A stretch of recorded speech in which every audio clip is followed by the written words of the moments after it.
பொதுவா என்ன ஒரு பதில் சொல்றேன் அப்படின்னா, தயவு செஞ்சு எந்த ஆண்களும் பெண்கள குறை சொல்லாதீங்கன்னு சொல்ல வரேன்.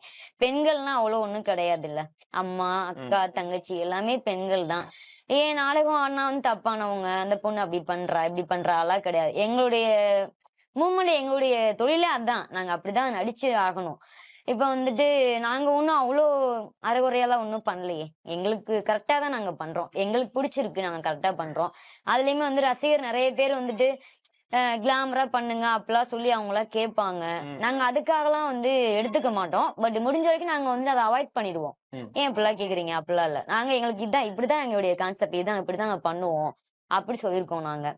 ஆனா சில பேர் சில மாரிலாம் பேசுவாங்க. எல்லாம் எடுத்துக்கிட்டு தான் இருக்கோம் நாங்க. பெண்கள இன்னுமே ஏன் குறை சொல்றாங்க? சொல்லக்கூடாதுன்னு நான் வேண்டிக்கிறேன். ஓகே. கண்டிப்பா. இல்ல அ அதான் நீங்க சொல்லும்பொழுதும் அத சொன்னீங்க. இந்த மாரி சில இடங்கள்ல நாடகங்கள் புக் பண்ணக்கூடிய ஆட்களே சொல்லுவாங்களா? இல்ல இந்த ஊர்ல வந்து இந்த இரட்டை இல்ல, இல்ல. அர்த்த வசனங்கள், அப்படிலாம் சொல்ல மாட்டாங்க. இல்ல இவங்க இத தான் எதிர்பார்ப்பாங்க. இத தான் அவங்க விரும்புவாங்க. அந்த மாரி ஏதாவது இல்ல அந்த மாரிலாம் இல்ல. அந்த மாரிலாம் இதுவரைக்கும் எந்த கேள்வியும் அந்த மாரி கேட்டது கிடையாது. ம். அதெல்லாம் ஒண்ணு.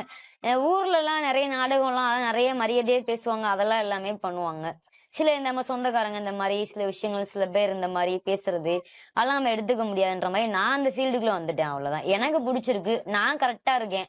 என் வீட்ல அம்மா, அப்பா, தங்கச்சி, என்னுடைய வீட்டுக்காரு என்னைய நம்புறாங்களா? அது எனக்கு போதும் அப்டின்ற மாரி இருக்கு.